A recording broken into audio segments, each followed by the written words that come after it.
Evening all, welcome to Kicking Dust. Right, today we are looking at some bush.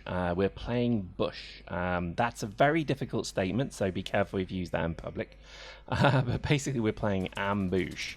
Now, the reason this is great start, as you saw, just again, I wasn't with it. These few games you're watching me make some stupid mistakes. But we're playing ambush basically because the mordus event means that every skirmish and domination is pretty much, well, mostly skirmish actually, is just filled with terrible people who just infuriate us greatly. So we thought we'd give basically ambush a go, and it is fun, I must admit, and I think there's something amusing about it basically where you just find the same players in the same suits all the time. That's just to punish that dude for killing me. Oh yeah. And basically it's just the same people with the same fits, with the same stuff all the time. I mean, ambush just seems to be AR spam. Which is funny in a way. I mean, we're rocking pretty much explosive fits at the moment, so mass drivers, core flaylocks, things like that. And explosions seem OP. I mean, that's probably the title of the video, I think, already. Explosions are OP because they pretty much are, and I think there's something quite impressive, let's say, about the way that I think the explosive weapons are handling at the moment. This could be very likely because I think they fixed the area of effect detection. So as you sort of shoot a mass driver round or charge near an enemy, or if you fire a core flaylock round, you basically you can have assurance that the server is actually logging properly where that hits. So therefore you're actually getting the benefit, if you say, of being accurate. Now that's nice. I think that's really cool. I think that's, again, really good development and progression of the game where, the explosion and area of effect weapons are actually worth a damn. There's a lot of games I play where pretty much again, everybody just spams AR because the things like the grenade launchers or whatever it may be, bazookas or whatever, are just not particularly tip-top. So you don't really get a good coverage of your fire and the damage it's actually doing. As you can see, I mean, it's working pretty well actually. I think certainly oh, look at this. Oh yeah, death from above. I think there's something really quite cool, and the feel of the game I think is coming on nicely as well. I know that I kind of talk about this a fair bit, but there is something quite nice about the game. Look at that. Look at him fly. There's something, I think, quite cool around certainly the way that combat mechanics are developing. I know people really love to shit talk about, oh, it feels terrible, lol, but I don't know. I play a lot of FPSs, and I've got to admit, this feels pretty good to me. I mean, I think probably needs a bit more interest in terms of the different play styles and stuff, but I'm finding it very difficult to actually say it's a bad kind of shooter. And its core physics, it does feel quite good. I think this could be because a lot of people are actually running, ARs and stuff like that. My hatred of ARs is well documented. In fact, I don't hate them. Let's be clear. I mean, if people came at me with core flaylocks and mass drivers, I'd die a lot more. Because people come at me with ARs because that's all they ever use, ever. Then I actually do quite well because I find it incredibly. Look at this dude, SMG AR, same thing. It's just incredibly easy to toy with these dudes. Look at that. Bloody lovely. And I think there's something quite endearing at the fact that if people just constantly run the same AR fits, then you pretty much get used to taking them down. If somebody came, it's like the old thing with the lasers. When lasers were quote good, people learned how to actually tackle you with lasers. So they would actually just rush straight at you. They would get within your control, your kind of burn zone, and then they'd cause you a bit of trouble. And that was nice because I think it was learning how to basically take that kind of weapon and nullify it. And I'd say the same is true with ARs. ARs are not particularly good unless you're an absolute deadeye, which again I am impressed. There's some really incredible shooters out there who pretty much must have literally the reactions of a kind of small Korean child who's been playing computer games since the womb, because it just does feel that basically some people have got incredible eyes and able to kind of really track and follow. I would say aimbot and stuff like that, because when I was a very naughty boy, I used to use aimbots in Counter-Strike literally when the game came out. Don't hate me. I was trying it, and I was trying things like the wall hacks. Do you remember wall hacks? If you never tried that, all of the walls turned to glass. Oh, that was funny when you had was it the AMG or the AWG? I forget.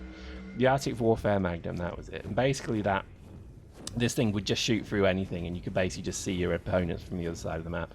I think the whole thing kind of crumbled when I managed to get an aimbot working a long time ago. And basically it was literally as if, like, I was a a grammaton cleric or something, where you just never miss. Literally, you just run around and your cursor would immediately lock onto the head, just press button. And to be honest, it killed the whole game for me. And from that point, I never cheated again, ever. Well, in first-person shooters anyway, because it just completely... I mean, I was a really big fan of Counter-Strike as well, and the thing just ruined it for me, because when any challenge is removed from the game, when literally you just run around, you might as well just get a bot to run the game for you with aimbot. And I think people even did this. And you just have to say, what kind of broken, wanting to watch the world burn assholes would do that? And, to me, it completely blew my mind that somebody would even bother doing something like that. But it always, every time I see somebody who has a phenomenally freakish capability to lock on to me when I'm jumping, prancing, dancing, and they kill me, I think, well, aimbot, bloody aimbot user. I'm joking. I know there's not possible in this game, but it just makes me smile that some people have this incredible capability to shoot. Anyway, we're talking about ARs. I was having a bit of a rant about them. I mean, to be honest, I think AR is a great weapon, and I think there's been some really good comments in the channel about, the AR should be the standard that every gun is measured by, and I actually kind of agree with that. It was one of the very insightful comments that I think I just couldn't agree more with, that you start with the AR and you should develop from there. I don't think you should, there always needs to be something like the AR in the game, but maybe it should, maybe we just need guns that are a bit less, I don't know, a bit less kind of exotic and freakish, maybe. I mean, God, I can't believe I'm saying it, but maybe we just need guns that are a bit more, I guess, AR-like. Maybe you need many different versions of the AR. Because at the moment, it does feel easy. Taking on AR people with the Flaylock and Mass Driver and stuff like that, it does feel very easy in the shotgun particularly. Because they need a good number of shots to kill you. So if you're running a Cal Logi, or if you're running a good armor fit, generally I would say that you're in a bit of trouble. Not in all cases, I think, it's only because I'm a scout and I'm able to duck and dive. And if, again, I know I do say this, but if somebody is not particularly capable of controlling as well as others, then you're going to pretty much kill them. It sucks that the game's like that, but you have to give the scout a role to fulfill. At the moment, the scout doesn't really fulfill any role other than fast-moving, difficult to shoot kind of thing, which again is possibly what it was made to do. I think in terms of also just some of the other things, the HMG, I know people are really kind of spazzing out about the HMG, and I'm totally with you. The heavy machine gun should be better than it is. Before Uprising and Chromosome, I remember the HMGs being quite deadly. They felt dangerous, not completely OP, but I always would worry if I came up against a heavy with an HMG. I would kind of concern, my buttocks would clench slightly, because they are tough. They're meant to be tough. They're basically quite cool. But now I don't really get that. I think I don't even know what they changed. Did they reduce the damage? Did they reduce the accuracy? I mean, I always used to hit fire the HMG anyway. I mean, I couldn't imagine aiming down the scope of the minigun. That's completely stupid. But I think, they did something to it that made it not as good, and I think that's a shame, because again, the HMG is like the AR. In my opinion, it should be the staple of the heavy suit. Maybe the way the SMG should be the staple of the scout suit. Do you know what I mean? You should almost say that's the standard. Let's make all of the other guns comparable to that. I think the SMG is infinitely better than the AR at the moment. If you get in range, it's a very good gun, because it is just completely pay and spray. You just literally just keep finger on the trigger, and you've got 80 chances to kill somebody. With the Flaylock, I think the Flaylock is too powerful. I think it needs to be reduced. I don't know how, but it just needs to have something that makes it more of a skilled weapon to use. And again, I think this is where we need to be careful. You shouldn't nerf these things. It's like the Cal Logi shouldn't really be nerfed. We should look at maybe, drawing them closer together than maybe they are. Anyway, we spoke the last video about that. I think it's well worth a look.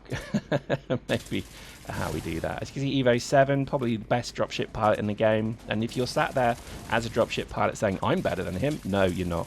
No, I know you're sat there literally saying to me now, fuck you, Pyrex, I'm better than him. No, you're not. Evo 7 is an absolutely incredible dropship pilot, and I think he's the best. And he's a pro dude. And you see some of the things he does with it, it's absolute joy to see. He basically flies it in this building eventually as well. So makes it fun. Anyway, I think just generally, you know, I think the game is coming together very well, and I think, you know, when you look at certainly some of the issues we had certainly when he came into Uprising, I think there's a few kind of black screen bugs coming through, and I've got to admit I've not actually been affected by them. I think I maybe had it once, maybe twice, but there's only minor things that kind of irk me now, such as when you join the game, the comms don't work. It doesn't, you know, it logs you into a channel but you can't speak or anything, and the only way to solve it is to actually log out and log back in. That's a bit irking, but again, not a biggie. The black screen bug is obviously pretty bad, but again, I don't know why that happens. It doesn't seem as if it's actually that common, so it's a shame if you're getting it. It sucks to be you. I couldn't tell you why you're getting it, but you know, I think generally the game is feeling quite, you know, quite robust.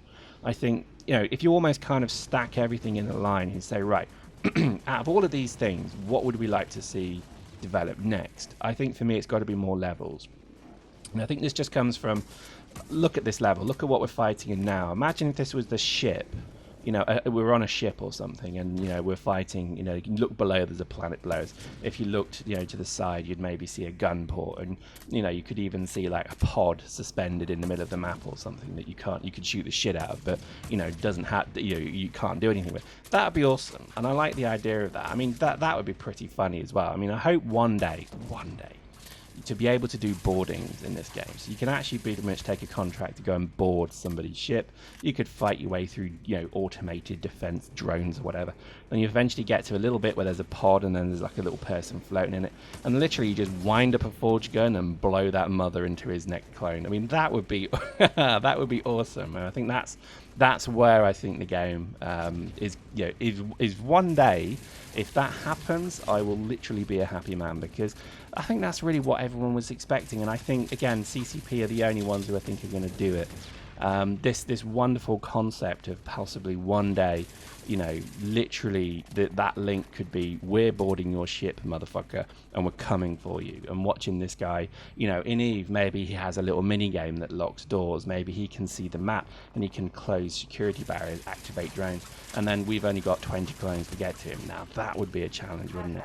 It would link Eve and Dust, just absolutely implicitly link the two, to the point where pretty much they would hate us, and the drama and the tears and the real world stories that would come from this would be epic. And at the end, when we've literally blown that guy from a forge gun round to the face, and we take control of his ship and we take it somewhere in Eve and we sell it and we get all of the lovely ISK, we'll send him mails and we will literally sit there and laugh. Or he will sit there and say, you guys are noobs, you almost took my ship, fuck you. And that's going to be the best part of this whole experience, is the drama that comes with it. So, wow, there we go. What a thought, eh? Hope you enjoyed that. Quick shout out, squadbme.com. I know I keep blabbering and blibbering on about it, but it is our website. We're quite proud of it. It's basic, but it's coming along well. Please check it out. If you want to see some of my really old, crappy videos, go there and keep scrolling down, and you'll see everything from an Eve and Dust point of view. Hope you enjoyed that. See you next time.